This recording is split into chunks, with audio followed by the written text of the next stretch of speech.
Ladies and gentlemen, I'm going to have a drink and I'm going to talk about giving 110%. That's way too much tequila.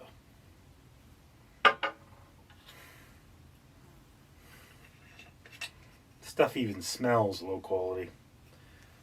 I don't know if this is a bad tequila, but it's not the kind of stuff that you sip.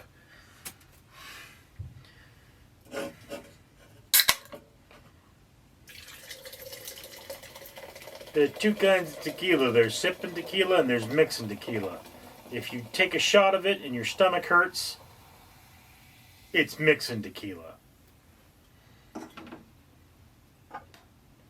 You know, people tell me I express a high level of restraint because I never get drunk.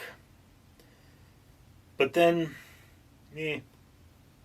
maybe I just don't want to have fun. Before I go any further, let me remind you, for every 1,000 subscribers I got to do, purchase one of these bracelets from 4Ocean. 4Ocean pulls a pound of trash out of the ocean every time I do that. That is for all 6 of my channels. So not just this one, which is why I have already purchased bracelets, because as I film this, I have not got 1,000 subscribers on this channel. Now, 110%.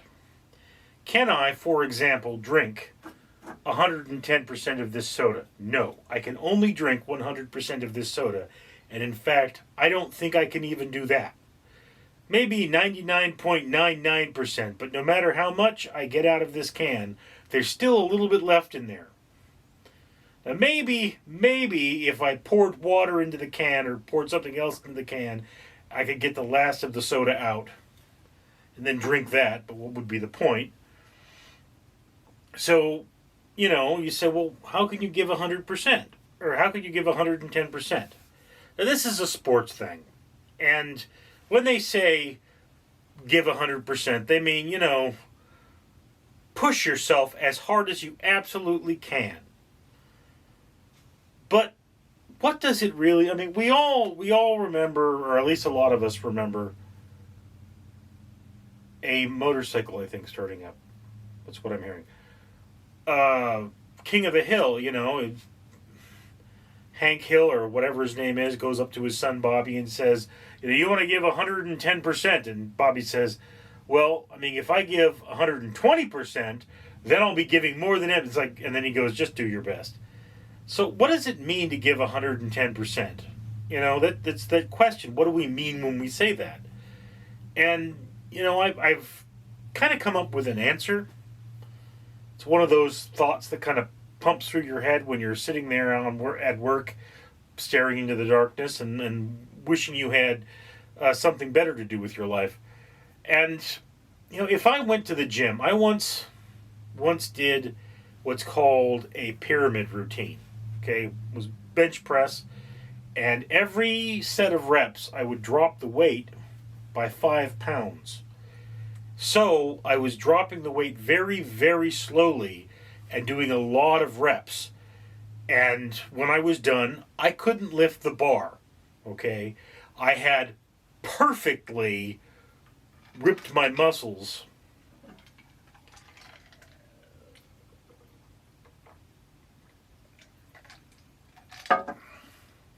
And if I had worked out any more, I probably would have injured myself. I was 100%. Perfect. I was sore probably for 4 days.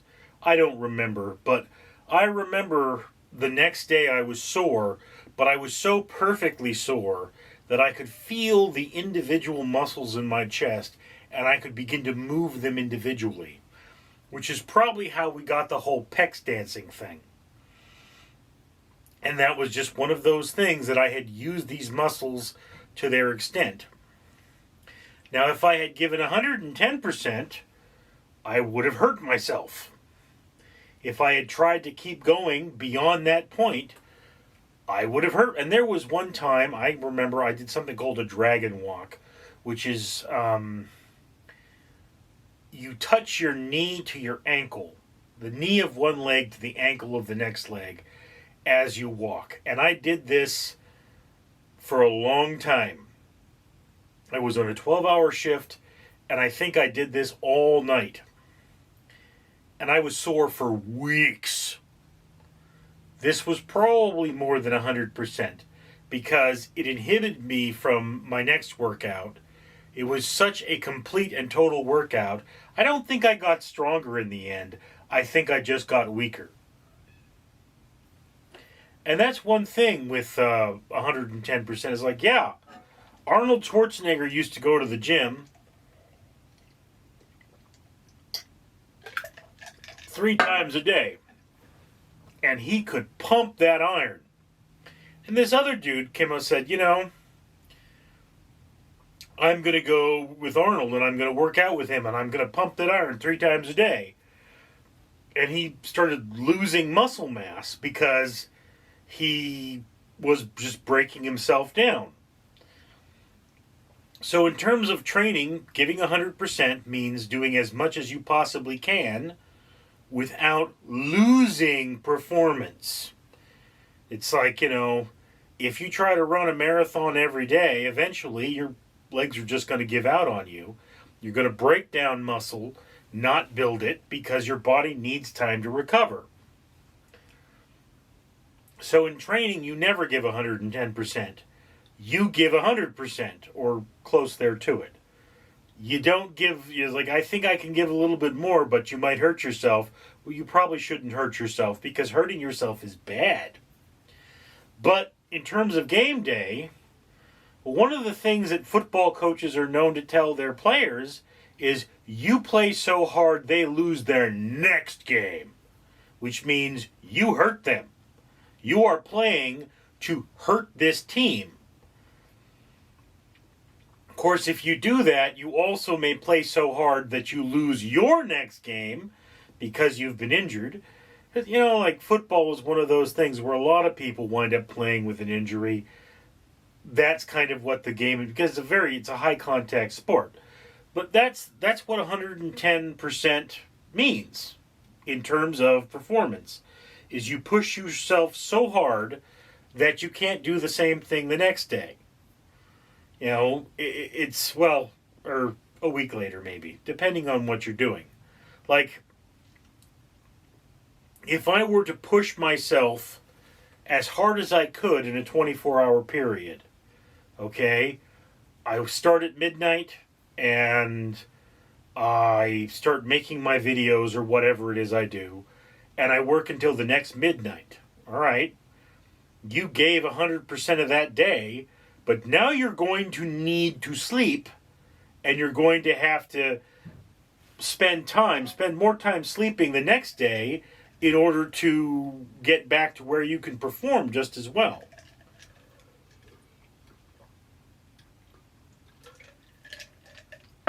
Giving 110% means by the end of the game, you might need to be carried off that field. Another example I do recall is in Star Trek, Next Generation. I think the episode may have been called Iron Man or something like that. There was a living starship, you know, and the Enterprise was on their way, and they got passed by the Romulans or someone. And, you know, Data goes, that ship is moving so fast, something along the lines, that ship is moving so fast that they have done permanent damage to their warp core. Okay? And then there was a ship trailing them that was going at high speed, but not so fast that they were going to damage, so that they would get there first. They were willing to sacrifice a ship. The first ship is giving 110%. So, I mean, it's one of those things we should understand is that, yes, this does happen in sports. Much like the guy who trained with Arnold 3 times a day, he lost muscle mass. He took a week off. He came back stronger than he did after working with Arnold because his muscles had needed the time to recover. So you keep breaking down those muscles, you can only break them down so much because your body can only repair so much. And that number, by the way, is different for every person. Arnold did really well being the kind of person who could pound the iron 3 times a day. And why is that? Because people are different. Because Arnold's Arnold, and Arnold can do that. I probably couldn't do that. I once in my life, I would go to the gym 3 hours a day. I'd start out with a 45-minute run on the elliptical, and then I'd pump some iron, and I'd pump iron till my muscles swole up, and I couldn't pump anymore, and then I'd go and I'd do another run to let the blood circulate again, and then I'd work another muscle group, and I would just go and go and go and go and go, and it did not turn out well for me. What I eventually did was wear out the skin on my nipples. It hurt. Now, it also does come down to the fact that being depressed, the body just doesn't heal itself. A depressed person is depressed for a reason. They're in power save mode, and, this is nature's way of saying this is a bad situation, and we need to live past it. That's what that means. So that's life. But, it's like, yeah, it was still 3 hours in the gym is a lot of time. You don't really want to do that. That's excessive.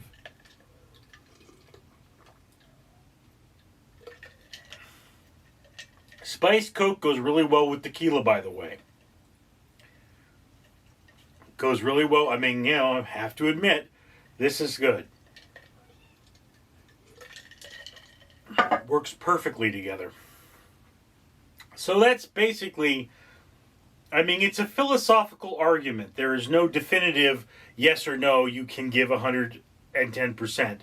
Technically speaking, if you drive a car until you blow the engine, you drove that car as far as you possibly could on that engine. Of course, then understand this much, that how important is winning? If it's important enough to hurt yourself, maybe reevaluate your choices, unless that is going to get you something better in the end. Anyway, just thoughts, just me rambling. Love to hear your opinion. Comments below. I'm Richard. Danger Ducky says, be smart as an elephant, comment, like, and subscribe.